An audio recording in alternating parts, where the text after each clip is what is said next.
Salut tout le monde, bienvenue sur ma chaîne, j'espère que vous allez toutes et tous bien. Aujourd'hui on se retrouve pour une nouvelle vidéo chrétienne céleste. Dans cette vidéo je vais vous parler du fait d'être jeune spirituellement et en gros je vais vous raconter un peu mon histoire. Je vais vous raconter plein de petites histoires, plein de petits story time concernant le fait d'œuvrer quand on est jeune. Je vais vous parler de mon baptême, je vais vous parler de la première fois où je me suis mise à reporter. Je vais vous parler de mon entrée dans la chorale et aussi de ma sortie de la chorale. Je vais vous parler de comment je me suis mise à travailler, comment j'ai un peu évolué spirituellement toute seule. Donc cette vidéo n'a pas de plan précis où je ne vais pas vous parler de la Bible à proprement parler, mais je vais plus vous parler de moi et un peu vous raconter quelques petites histoires qui pourront j'espère vous fortifier. Si vous aussi vous êtes jeune spirituellement dans le sens où vous venez d'entrer dans l'église du christianisme céleste, ou si vous êtes jeune en âge, je vais essayer de vous donner quelques petits conseils, même si bon je sais que je ne suis pas du tout parfaite mais je vais essayer de vous donner des petits conseils et des petites astuces qui en tout cas moi m'ont aidé lors de mon parcours spirituel et qui m'ont aidé depuis que je suis dans l'église du christianisme céleste. Donc si cette petite vidéo chit chat vous intéresse, je vous invite à regarder la suite. Donc premièrement je vais vous parler du fait d'être jeune spirituellement et je vais vous raconter premièrement mon baptême et un peu mon entrée dans l'église du christianisme céleste. Comme vous le savez, j'ai déjà fait un témoignage sur ma chaîne dans lequel je vous parle de mon entrée, comment l'esprit m'a parlé avant même mon entrée dans l'église, comment j'ai fait pour retourner à l'église, et je vous raconte dans cette vidéo dans quelles conditions un peu j'étais lorsque je suis retournée à l'église. Donc je vous invite à aller la regarder, je vous mettrai le lien en barre d'infos et juste en haut ici. Alors si vous avez vu la vidéo, vous savez que je suis retournée à l'église le 1er avril 2018 et je me suis fait baptiser le 21 juillet 2018 également. Pour ceux qui ne savent pas, le baptême c'est une obligation dans l'église, ça fait partie de nos préceptes. Donc pour être chrétien céleste confirmé, il faut être baptisé, et la constitution bleue et lumière sur le christianisme céleste nous indique que pour se faire baptiser il faut attendre 1 an avant notre arrivée dans l'église. Et moi ça n'a pas été mon cas, je me suis fait baptiser à peu près 3 mois après mon arrivée dans l'église, mais personne ne m'avait expliqué qu'il fallait attendre 1 an, personne ne m'avait donné cet enseignement spirituel là. Du coup je me suis fait baptiser avant. Peu de temps après mon arrivée à l'église, j'ai entendu dire qu'il y avait des sessions de baptême, donc je me suis dit que je pouvais y aller et je me suis adressée aux autorités de ma paroisse et ils m'ont tout juste demandé 2 photos d'identité et de l'argent pour contribuer au baptême, et on m'a baptisée par la suite. Donc vous vous en doutez bien, au bout de 3 mois je connaissais pas vraiment l'église, enfin je la connaissais mais que d'un point de vue spirituel, si je peux dire ça comme ça. Je connaissais l'église dans le sens où j'entendais l'esprit me parler et j'entendais l'esprit me guider un peu dans les choix que je devais faire à l'église, mais concernant les préceptes même de l'église, concernant la Bible, etc., j'étais pas assez formée et j'étais pas assez apte pour me faire baptiser. Mais bon, comme les autorités de certaines paroisses ne sont pas assez rigoureux sur les préceptes de l'église et rigoureux sur comment on doit se faire baptiser, pourquoi on doit se faire baptiser. Donc dès que j'ai entendu parler de ces sessions de baptême, je me suis inscrite et je me suis fait baptiser par la suite. Je me rappelle qu'à l'époque c'était très compliqué parce que je travaillais, c'était en plus en période en été, du coup je travaillais et je travaillais la nuit. Du coup ils nous ont prévenu 1 semaine à l'avance que le baptême allait avoir lieu un samedi, sachant que ce samedi là je travaillais également de nuit. Et comme vous le savez, en tout cas dans ma paroisse c'est comme ça, il faut faire un couvent de 3 jours avant son baptême. Donc le baptême c'était samedi, il fallait faire un couvent de vendredi à dimanche. Donc c'était très compliqué, je me rappelle, je devais mentir à mes managers pour qu'ils me laissent aller me faire baptiser, sinon je pouvais pas me faire baptiser ce jour là. Je les ai suppliés et finalement on m'a autorisé, on m'a donné un week-end je crois de 3 ou 4 jours et j'ai pu aller me faire baptiser. Du coup vu que je travaillais de nuit ce jour là, j'ai été à ma paroisse le vendredi soir et ensuite j'ai commencé mon couvent là-bas, j'ai dormi là-bas et le lendemain samedi on devait aller se faire baptiser. Et à ce moment là je connaissais pas beaucoup de monde dans ma paroisse, enfin pratiquement personne. Et il y a une soeur qui s'est approchée de moi le jour de mon baptême pour me demander si je comptais aller à la session de baptême toute seule ou si je comptais y aller en voiture, en transport ou quoi. Du coup je lui ai dit que je comptais y aller en transport et elle m'a proposé gentiment de pouvoir m'accompagner vu qu'elle se faisait baptiser aussi, et on est allé ensemble. Et pour vous dire, vu que tout ce que Dieu fait est bon, cette soeur là en question c'est devenue ma soeur spirituelle par la suite. Coucou Priscilla si tu regardes cette vidéo. Par la suite on est devenus très proches et en fait c'est ma grande soeur vu qu'elle est plus âgée que moi, et depuis ce jour là, depuis le jour de notre baptême, on s'est fait baptiser ensemble, elle et moi on est inséparables. Donc on arrive sur les lieux, on est parti en voiture à 5 je crois avec plusieurs sœurs, et je me rappelle que ce jour là on nous avait dit que pour les nouveaux baptisés il fallait savoir réciter le credo, il fallait connaître le psaume 51 et il fallait connaître la prière de notre Père ou quelque chose comme ça. Et moi personnellement je les connaissais, mais mes sœurs qui étaient avec moi ne connaissaient pas ni le psaume 51 ni le credo, etc. Du coup on s'est mis la pression, on a commencé à réviser un peu au bord de la mer, on s'est fait baptiser à la Seine. Du coup en attendant que les dignitaires arrivent pour nous baptiser, on a révisé le psaume 51, le credo, etc. Et le moment tant attendu arrive, on nous avait dit à l'avance que c'était séparé, qu'il y avait les hommes d'un côté et les femmes d'un côté, ce qui est totalement faux. On s'est fait baptiser à la Seine, du coup c'était les hommes hommes et les femmes dans le même bassin, du moins dans la même partie ou dans le même coin. Du coup ça nous arrangeait pas du tout, surtout que après notre baptême, après nous avoir fait plonger dans l'eau, on a dû aller se changer dehors. Du coup ça c'était la partie vraiment désagréable, mais bon c'est pas grave. Donc les hommes passent d'abord, ils se fait baptiser les petits garçons, ensuite les jeunes hommes, ensuite les hommes, et ensuite les sœurs sont passées et puis vient mon tour. J'étais très stressée ce jour-là et j'avais peur en fait de ce qui allait m'arriver. C'était bizarre parce que autant j'avais peur de me faire baptiser parce que je pensais que le baptême ça allait complètement me transformer, mais je sais pas, j'avais un pressentiment bizarre par rapport au baptême, mais j'étais également très excitée à l'idée de le faire et j'avais vraiment envie de me faire baptiser pour passer un cap et pour être chrétienne céleste confirmée, si je peux dire ça comme ça. Donc mon tour vient, le dignitaire en question m'a prise par la main, il m'a plongé dans l'eau 3 fois et puis ensuite je suis ressortie, on a attendu que tout le monde finisse de se faire baptiser et puis on est rentré à la paroisse juste après. Honnêtement le baptême ça fait vraiment du bien, surtout si vous le faites en étant sanctifié, si vous avez fait un couvent à l'avance, si vous avez jeûné, si vous avez prié, ça fait vraiment du bien à l'esprit. Je ne saurais pas vous expliquer ou vous décrire le sentiment qu'on ressent lorsqu'on sort de l'eau, lorsqu'on sort du bain, mais ça fait vraiment du bien. On se sent libre en fait, on se sent accompagné d'une présence, on se sent détaché de certaines choses et je ne saurais pas vous expliquer, mais ça fait... on se sent beaucoup mieux en tout cas. Donc juste après notre baptême on est rentré à la paroisse et comme je vous ai expliqué je travaillais de nuit ce jour là. Du coup j'ai fait la journée là-bas et vers 21h, 20h je vais retourner dans le restaurant où je travaillais à l'époque. Du coup après avoir fini mon service dans les environs de 3h, 4h du matin je suis retournée à ma paroisse parce que c'était un couvent ouvert en fait. Du coup j'avais le droit d'aller travailler mais je devais retourner à la paroisse juste après. Je pense que comme j'ai pas attendu les 1 an qui ont été prescrits et qui ont été révélés dans l'église, j'ai pas forcément apprécié le baptême comme une personne qui a dû attendre les 12 mois, qui a dû attendre, qui a dû s'éduquer en attendant. Moi je suis arrivée dans l'église et 3 mois après je me suis fait baptiser. Ça sert à rien que je vous mente en vous disant que lorsque je suis ressortie de l'eau j'ai commencé à m'agiter ou quoi parce que ça serait mentir, mais c'est vrai que j'ai ressenti un gros changement. En tout cas je me suis sentie libre d'un gros poids que j'avais en moi, mais encore une fois comme tout est allé très vite à mon arrivée dans l'église, j'ai pas pu réellement apprécier le baptême et apprécier la grâce qui se trouve dans le baptême lorsque je suis arrivée. La deuxième chose dont j'aimerais vous parler dans le fait d'être jeune spirituellement, c'est le fait de commencer à œuvrer, c'est le fait de commencer à travailler et à se mettre un petit peu dans tous les organismes qui constituent l'église et qui constituent la paroisse, donc que ce soit à la chorale, parmi les mamans, dans le reportage, dans la vision, dans la prophétie, etc. Personnellement mes premiers pas en tant qu'ouvrière dans l'église se sont faits dans le reportage. La toute première fois que je me suis mise à reporter c'était lors d'une veillée qui avait été organisée dans ma paroisse. En fait c'était les jeunes d'une paroisse, la paroisse de Champigny, qui organisaient leur veillée dans la paroisse de Drancy. Et pour tout vous dire, cette petite histoire là c'est même passé avant mon baptême, donc j'avais déjà commencé à reporter avant mon baptême. Ce jour là en question, encore une fois je venais d'arriver dans l'église donc je connaissais personne, mais vraiment personne. Et il y avait une veillée de jeunes, donc je me suis dit que ça allait être cool, c'était intéressant de voir comment les jeunes œuvraient, etc. Donc je me suis dit que j'allais y aller. Donc petit à petit la veillée commence, j'étais vraiment surprise parce qu'il n'y avait pas seulement les jeunes de la paroisse de Champigny, il y avait les jeunes de leur paroisse à eux, les jeunes de ma paroisse à moi, et il y avait également tous les jeunes je crois du diocèse de France. Et je trouvais ça vraiment intéressant qu'ils aient réussi à rassembler autant de jeunes dans nos paroisses. Franchement sur ce point là c'était vraiment bien. Au début de la veillée, et ça a duré à peu près pendant toute la veillée, j'entendais l'esprit qui me disait va reporter, va reporter, va reporter. Et si vous vous rappelez un peu la vidéo que j'ai faite, l'esprit me répète souvent les mêmes choses en fait. Il me redisait vraiment plusieurs fois va reporter, va reporter, va reporter. Et je me rappelle à ce moment là il y avait plein de jeunes à la chorale et ce qui m'a surpris c'est que j'arrivais dans l'église mais j'avais déjà compris que le cou carré, enfin le col carré, c'était seulement les visionnaires et les prophètes qui le portaient. Pourtant quand je regardais la chorale il y avait énormément de cou carrés, je voyais que des cols carrés, des cols carrés, des cols carrés. Je me suis dit mais Dieu merci s'ils sont tous prophètes, s'ils sont tous visionnaires. Mais je me suis rendu compte qu'en fonction des diocèses, le port du col carré varie. C'est-à-dire que dans ma paroisse à moi par exemple, le port du col carré c'est considéré comme la première onction chez les Wali. Tandis que dans d'autres paroisses on accorde tout simplement le col carré aux jeunes. Aux enfants sans même que parfois ça sorte sur révélation. Du coup je voyais qu'il y avait beaucoup de jeunes qui prophétisaient, il y avait beaucoup de jeunes qui avaient la vision, il y avait beaucoup de jeunes qui sortaient, donnaient des messages, etc. Et l'esprit me poussait vraiment à aller reporter, mais je ne savais pas déjà ce que c'était que reporter. Et puis à un moment donné il y a un des leaders de ma paroisse qui faisait des allées-venues dans l'allée des anges et qui demandait aux mamans, qui demandait aux jeunes est-ce qu'il n'y a pas quelqu'un qui s'est reporté parce qu'on manque de reporters. Et je sais pas ce qui m'a pris parce que d'habitude je reste toujours dans mon coin, et là je sais pas ce qui m'a pris, j'ai menti, je lui ai dit que moi je savais reporter. Du coup il m'a donné un stylo, il m'a donné une feuille et je suis allée dehors reporter pour une soeur qui est en train de prophétiser. Et ça a été comme ça la toute première fois que je me suis mise à reporter. Et puis par la suite c'est devenu un peu une habitude, je suis devenue reporter officiel si je veux dire ça comme ça.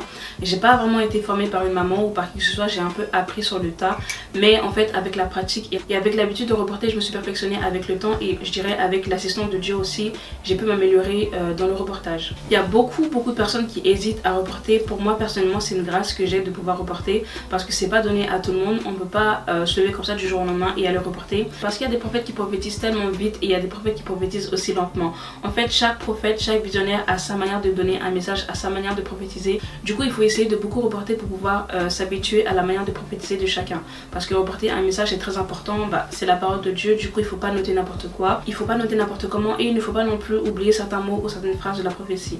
Moi en l'occurrence, comme j'ai pas été formée par une équipe ou par une maman, j'ai pris un peu plus de temps à me mettre dans le reportage et à comprendre certaines techniques, mais si bien sûr vous êtes bien encadré, vous êtes assisté par des mamans ou par des papas pour vous former pour devenir de bons reporters, avec le temps ça va aller. Moi par exemple, à force de reporter, j'ai très vite compris que le fait de reporter les messages très souvent, ça m'aidait et ça me fortifiait spirituellement.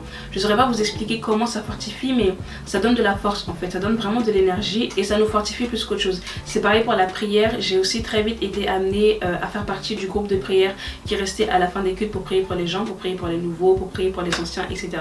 Et je peux vous dire que vraiment prier pour les autres, c'est une grâce, c'est vraiment une chance énorme et il faut savoir que quand vous priez pour les gens, Dieu à sa place prie pour vous. Donc n'ayez pas peur en vous disant que voilà, vous allez beaucoup prier pour les gens, qui va prier pour vous, vous voulez pas passer trop de temps à la paroisse, vous voulez pas que les prières finissent tard, parce que c'est vraiment une chance de prier pour les gens et c'est vraiment une grâce. En faisant l'effort de venir sanctifier à l'église, de prier pour les gens, de faire les visions pour les gens, de prophétiser pour les gens, de reporter pour les gens, en fait quand vous donnez votre vie entière à Dieu et quand vous travaillez pour les autres et que vous vous oubliez vous un petit peu, Dieu de son côté il prend la relève et il prie pour vous, parce que vous pouvez prier pour votre famille ou pour vous-même du lundi au vendredi, de minuit à minuit, toutes les 3 heures, peu importe, mais quand c'est Dieu lui-même qui prie pour vous, c'est automatiquement des miracles et des prodiges qui s'opèrent dans votre vie, puisque la parole de Dieu, la prière de Dieu, elle est beaucoup plus puissante que la nôtre, elle est beaucoup plus efficace que la nôtre et elle prend effet maintenant tout de suite. Si par exemple vous avez des problèmes de cœur, si vous avez des problèmes au rein, si vous avez des problèmes au dos, en fait si vous êtes malade et que vous de votre côté vous priez pour les malades, Dieu de son côté à lui il prie pour vous et cette guérison là elle est automatique sur vous.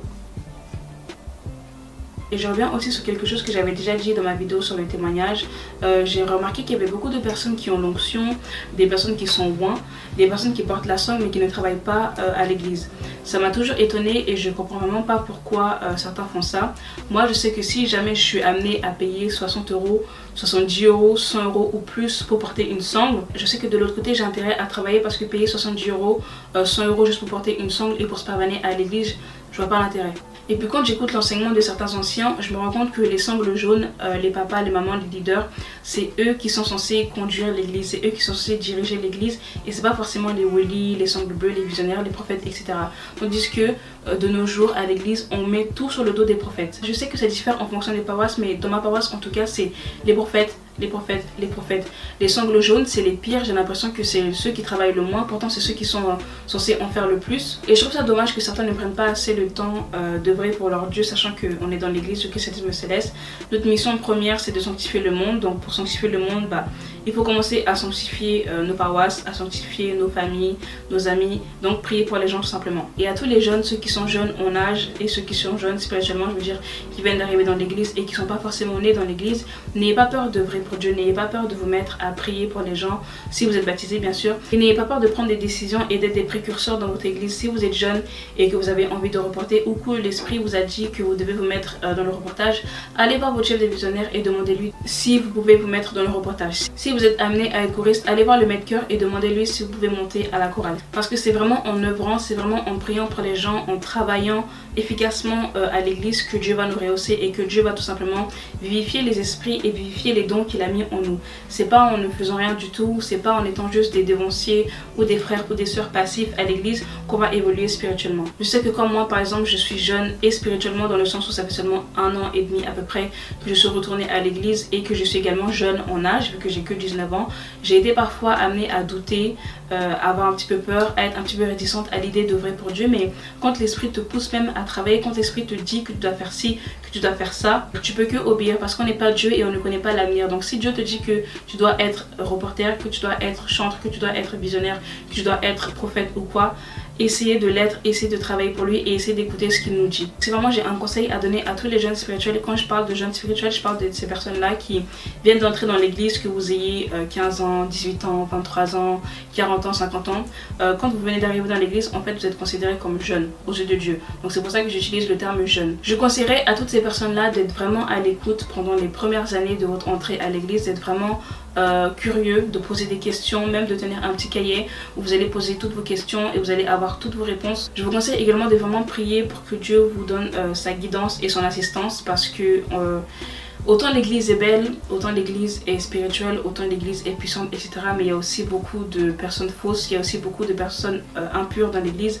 Donc pour pas vous détourner du chemin que Dieu a tracé pour vous, il faut vraiment baser votre vie entière sur la prière. Et le dernier conseil que je pourrais donner à tous les jeunes spirituels, ça rejoint un peu le dernier que je viens de donner, c'est de beaucoup lire la Bible, de beaucoup vous renseigner sur tout ce qui est Église du christianisme céleste. Il y a beaucoup de livres qui sont sortis, par exemple, Papa Yansounou a sorti des livres sur l'église.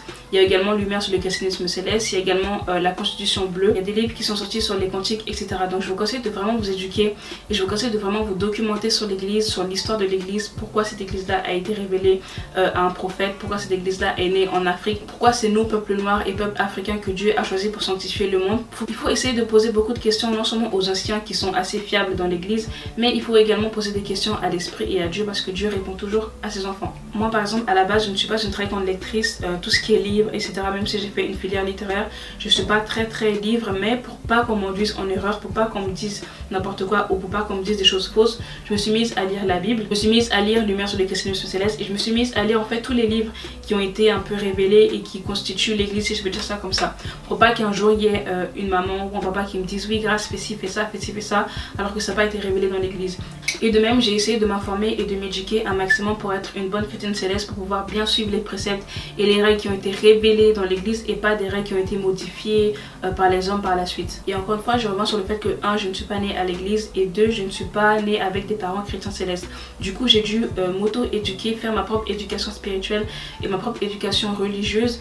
Dieu merci, j'ai vraiment été assistée par Dieu et j'ai vraiment été guidée par Dieu dans tous les choix que j'ai dû faire à l'église. Et je dirais que c'est vraiment la prière et la lecture de la Bible et un peu le fait que je sois curieuse qui m'ont aidé à pouvoir acquérir cette culture là et cette culture religieuse et spirituelle qui me permettent de faire ce genre de vidéos qui puissent aider les gens, même si ça fait pas énormément de temps que je suis dans l'église du christianisme céleste. Si vraiment vous attendez que ce soit le devancier ou les mamans ou les papas ou vos pasteurs qui vous éduquent ou qui vous apprennent quoi que ce soit, vous allez vraiment attendre longtemps. Je vous conseille de tout faire vous-même.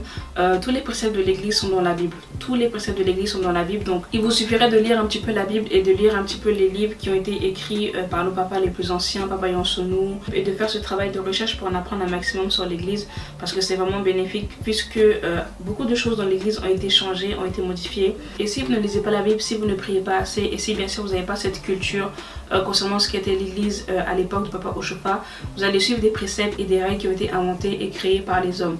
Et tout ce qu'on ne veut pas en tant que jeune spirituel, en tant que jeune arrivé dans l'église du christianisme céleste, c'est de suivre les hommes et pas Dieu. La deuxième partie de cette vidéo va plus être axée sur le fait d'être jeune en âge, être jeune, je veux dire être mineur. Et quand je fais référence aux jeunes, je parle de ces personnes entre 23 ans et en dessous. Pour moi, au-dessus de 23 ans, en tout cas sur le plan spirituel, vous êtes plus jeune, vous êtes des vrais adultes. C'est-à-dire que vous êtes en mesure de prendre vos propres décisions sans être influencé par qui que ce soit, par vos parents, par vos amis, par votre copain, votre copine, etc.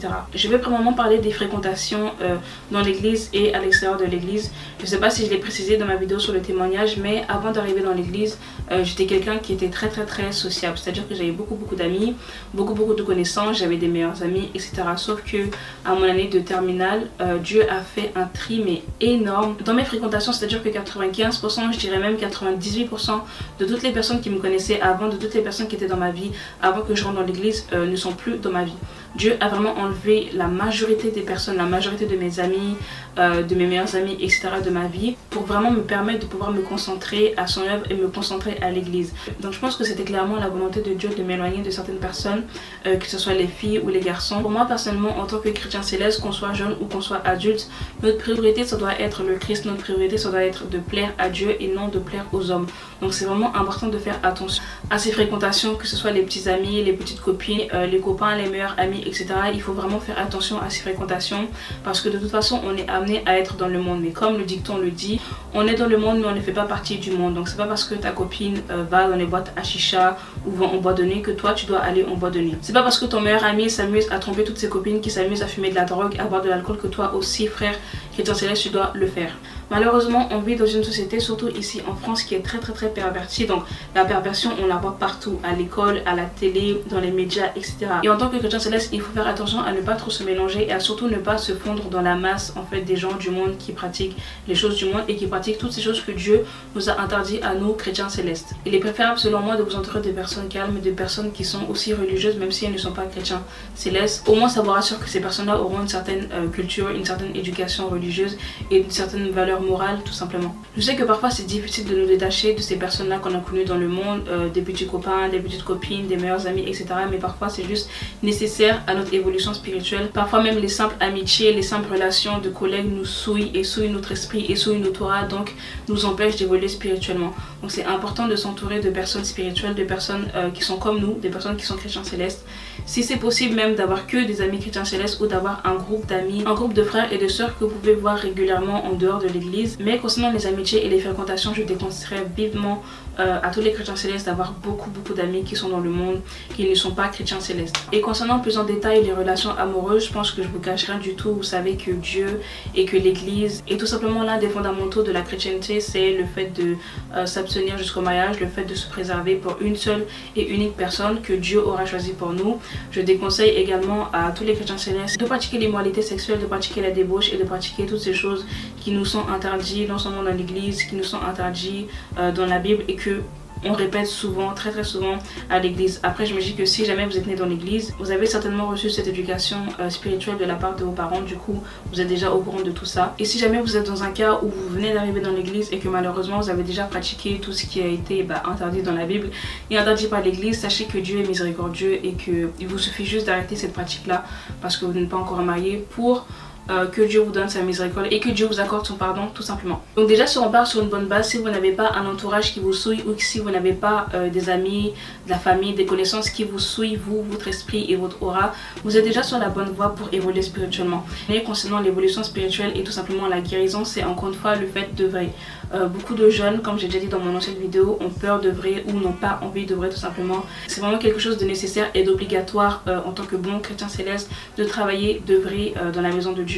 Il y a tellement de choses à faire dans les paroisses, il y a tellement de choses à faire pour l'église que je me dis que si jamais vous ne voulez pas œuvrer et que vous n'avez pas réellement la conviction et l'envie de travailler dans vos paroisses pour votre Dieu, c'est vraiment quelque chose que vous loupez.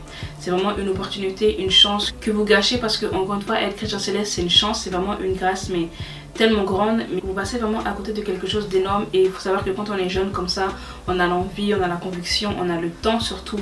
Quand on va grandir, quand on sera déjà des devanciers, quand on sera âgé, on n'aura plus cette énergie, ce temps à dépenser dans la paroisse. Donc je conseille encore une fois vivement à tous les jeunes de trouver leur voie dans l'église et de trouver leur voie pour commencer à travailler et à œuvrer pour Dieu. Et encore une fois c'est lié à la première partie de cette vidéo, mais en tant que jeune chrétien céleste, c'est vraiment important de lire la Bible, de prier régulièrement, encore une fois tous les jours même si vous pouvez. C'est vraiment important de jeûner et c'est vraiment important d'assister au plus de cultes possible. Encore une fois c'est nous les devanciers de demain, donc il faut s'éduquer, il faut en apprendre beaucoup sur l'église pour pouvoir être apte à porter la sangle, à être oint par Dieu. Donc si vraiment j'ai 3 gros conseils à donner à tous les jeunes chrétiens célestes, je veux dire les jeunes spirituels qui viennent d'entrer dans l'église et les jeunes en âge qui ont 23 ans ou moins, je vous conseille premièrement de baser votre vie entière sur 3 choses. La première chose c'est la prière. Sans la prière on ne peut pas avancer, sans la prière on ne peut pas résoudre nos problèmes, sans la prière on ne peut pas évoluer spirituellement. C'est vraiment important de prier pour avoir une connexion, avoir une communication et avoir une relation ferme avec Dieu. Essayez de prier tous les jours si vous pouvez, juste pour dire merci à Dieu, pour le remercier et pour bénir son saint nom parce qu'il vous a accordé la vie, parce qu'il vous a permis de vous réveiller le matin et vous a permis de passer une journée sur cette terre, juste pour le remercier. La deuxième chose ce serait de lire énormément la Bible. Sans la Bible encore une fois on ne peut pas avancer. Comme je l'ai dit tout à l'heure, la moitié des préceptes, en tout cas au moins 98% des préceptes de l'église du christianisme céleste se trouvent dans la Bible. Je vous conseille comment d'avoir votre propre Bible. La Bible, ça coûte pas si cher que ça. Honnêtement, moi j'en avais une autre version qui m'a coûté 99 centimes, moins d'1 €, et celle-là elle était à peu près 10 €. Mais vous pouvez avoir des Bibles à 2 €, à 3 €, à 5 €, c'est vraiment pas si cher que ça.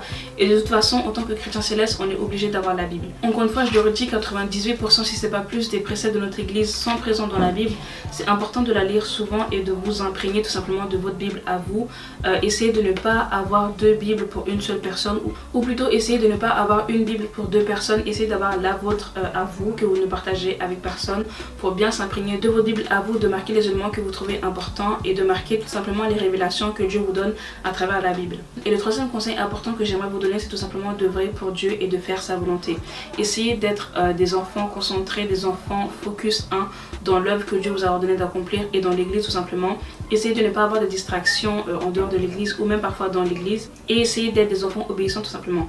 Moi je peux vous le dire devant Dieu que le fait de travailler pour lui, ça m'a ouvert énormément de portes que je croyais fermées devant moi. Que ce soit professionnellement dans le monde ou que ce soit à l'église, le fait de travailler pour Dieu, ça débloque vraiment beaucoup de choses. Ça ouvre des portes, ça nous délivre, ça nous guérit, ça fait beaucoup de choses en fait. C'est pas comme si Dieu voulait faire de nous ses petits esclaves et il va nous obliger à travailler ou quoi. Non, le fait de travailler pour Dieu, c'est vraiment déjà une obligation en tant que chrétien céleste, et c'est quelque chose qui nous aide à guérir, c'est quelque chose qui nous aide à évoluer spirituellement. Sans travailler, sans prier, sans lire la Bible, on n'évoluera jamais. En tant que chrétien céleste, il faut savoir que Dieu a mis sa lumière sur nous, il nous a donné à chacun sa lumière, une lumière particulière, et cette lumière là brille. Malheureusement on vit dans le monde, et qui est le prince de ce monde? C'est Satan.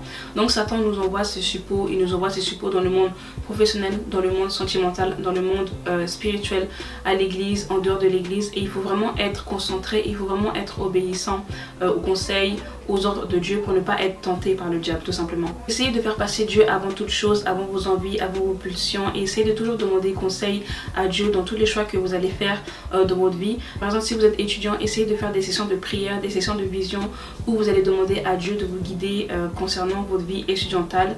Si vous êtes en quête d'un amour ou d'une relation quelconque, essayez de demander à Dieu de vous révéler le nom ou l'identité de la personne, de votre âme sœur en fait, que Dieu a réservé depuis des siècles, a réservé depuis des années pour vous. Et d'un point de vue sentimental, n'allez vraiment que vers une personne, un homme ou une femme, avec l'autorisation de Dieu. Autrement, vous risquez que cette personne-là vous souille, qu'elle vous souille vous, qu'elle souille votre esprit, votre âme, etc. Et c'est vraiment pas quelque chose qu'on veut. Pour évoluer spirituellement, on n'a pas besoin de souillure, on n'a pas envie d'être souillé. Sachant que cette souillure-là peut affecter notre évolution spirituelle, peut affecter nos dons, notre vision, notre prophétie, etc. Et je parlais tout à l'heure des fréquentations nocives, mais il y a également des fréquentations nocives dans l'église. Par exemple, traîner avec des jeunes qui, comme je l'ai dit dans ma vidéo, qui sont chrétiens célestes mais qui ont leurs pieds, leurs 2 pieds dans le monde. Encore une fois, j'appelle ces jeunes là les célestes du monde. En fait, ils portent la soutane comme nous, ils viennent à l'église comme nous, mais c'est des gens qui ont le même comportement que les gens du monde. Essayez d'éviter ces personnes là parce que ils vont rien vous apporter du tout.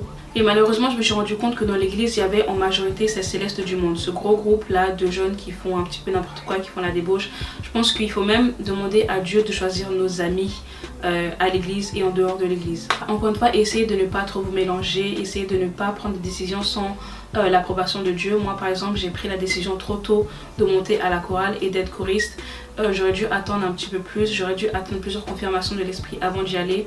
Maintenant je regrette vu que j'ai dû sortir de la chorale. Et c'est pareil non seulement pour la chorale mais pour la vision, pour la prophétie. Essayez de toujours avoir l'avis, l'approbation de Dieu dans vos choix à l'église. Pour finir sur une bonne note, j'ai quand même remarqué l'existence et la présence de nombreux jeunes chrétiens célestes qui œuvraient vraiment pour Dieu. Et j'ai même remarqué l'existence de jeunes devanciers, de jeunes devancières dans l'église qui travaillent et qui sont des devanciers dignes de ce nom puisqu'ils font l'œuvre de Dieu, qui font le travail que Dieu demande en esprit, en vérité, malgré leur jeune âge. J'espère en tout cas que dans un avenir et dans un futur proche, ces jeunes-là, cette minorité de jeunes chrétiens célestes qui travaillent pour leur Dieu, dépasseront et seront beaucoup plus nombreux que les chrétiens du monde.